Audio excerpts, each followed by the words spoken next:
Hi, everybody. Ian Bremmer here. Happy Monday and the start of your week with a quick take. Lots of Russia news, as is so often the case over the last year. A little bit less, frankly, about Ukraine and more about Russia's position vis-a-vis the U.S.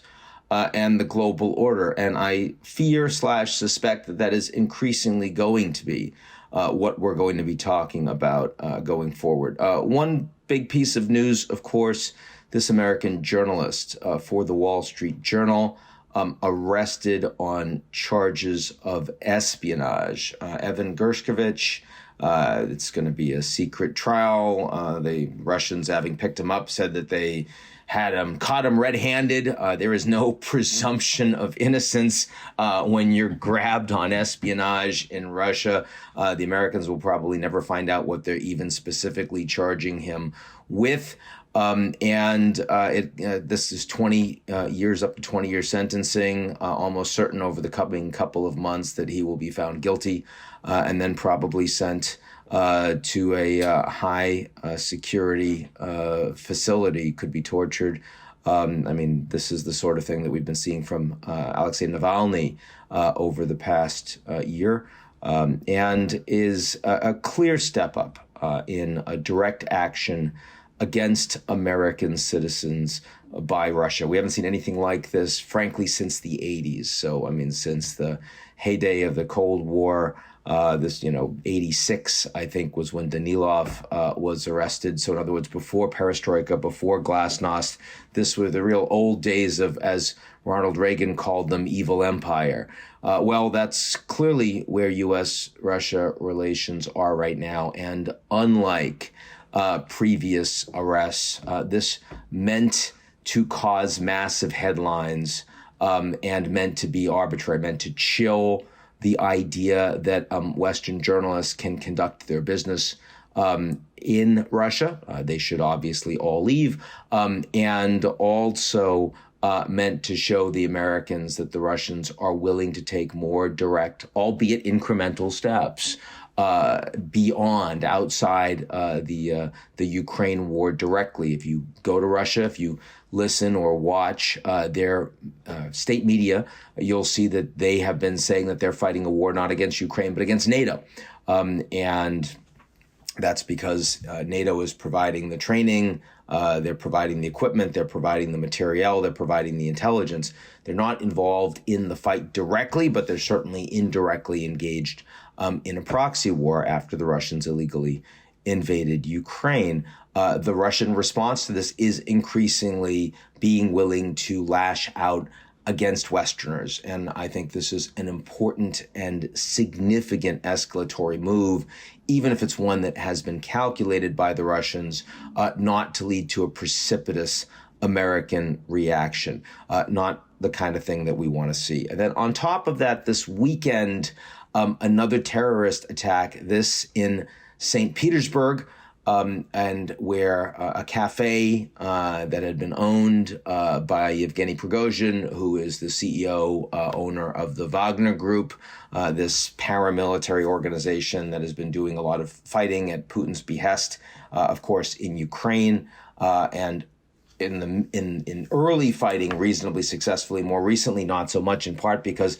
they've not been able to get ammunition, and they've been increasingly public about that and increasingly directly critical of the Russian Defense Ministry, of Russia's regular military forces and hierarchy and leadership. Not, of course, directly in any way critical of Putin himself, but that fight has been growing. And so the fact that Vladen Tatarski, who is a very well-known military blogger, is incredibly hawkish, is hugely supportive of the war in Ukraine and has been supported by Prigozhin and the Wagner Group, he was assassinated. Bomb went off, apparently hidden in a statuette that was presented to him by some woman who attended the talk. Of course, immediately we're going to hear that this was the Ukrainians behind it.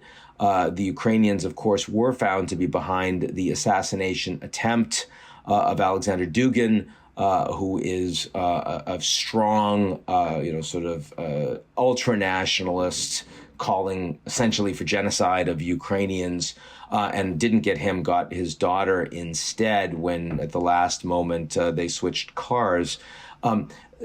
That's a terrorist attack. He's a civilian, but certainly wasn't intended to have collateral damage. Here, you saw the video, perhaps. I mean, it blew up the cafe, and lots of other people were injured. It could have been the Ukrainians. I'm not saying it's implausible, but in this case, I think it's unlikely. I think it's more likely that this is a group that is not happy with Prigozhin increasingly attacking them. So, perhaps either anti-war movement in Russia or perhaps more likely pro-war movement in Ukraine, which is the vast majority of the Russian people at this point, but anti-Prigozhin. Anti-Wagner group.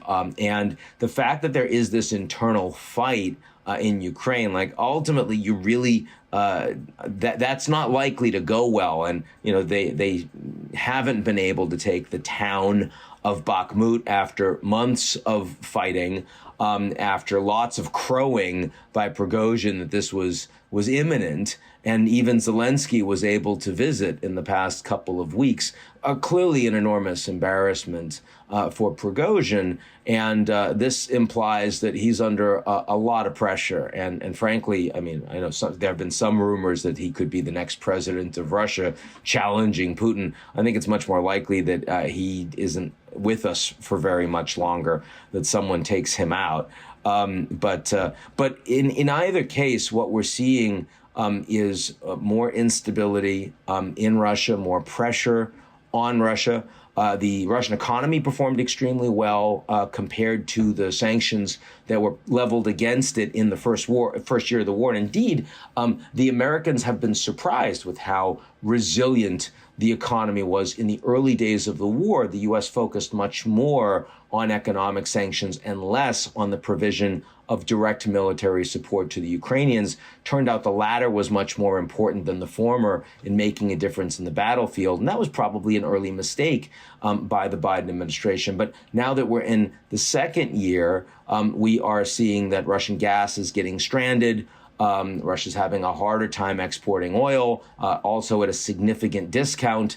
And the pressure on the Russian economy is growing. They've also lost an enormous amount of human capital and, of course, the cost of the war itself. And they have to rebuild their own military-industrial complex, which means they lose a lot of the contracts for export, which were a big source of hard currency for the Russians. And we saw Oleg Deripaska, the oligarch, recently saying publicly that he sees the Russian economy under a lot more pressure. He wasn't saying that 3 months ago, 6 months ago. So all of those things imply that while the war in Ukraine is becoming somewhat more stable, not as many frontline attacks, frankly, not as many civilians getting killed, and not as much movement territorially, either in favor of the Ukrainians or the Russians. That may change with an imminent Ukrainian counteroffensive, though even then probably not all that much. But the position of Russia vis-a-vis NATO, we continue to see nothing but escalation as we are in the 14th month of this war. And that, of course, longer term is much more dangerous geopolitically. So that's a little bit for me. That's where I see right now. I hope everyone's going well, and I'll talk to you all real soon.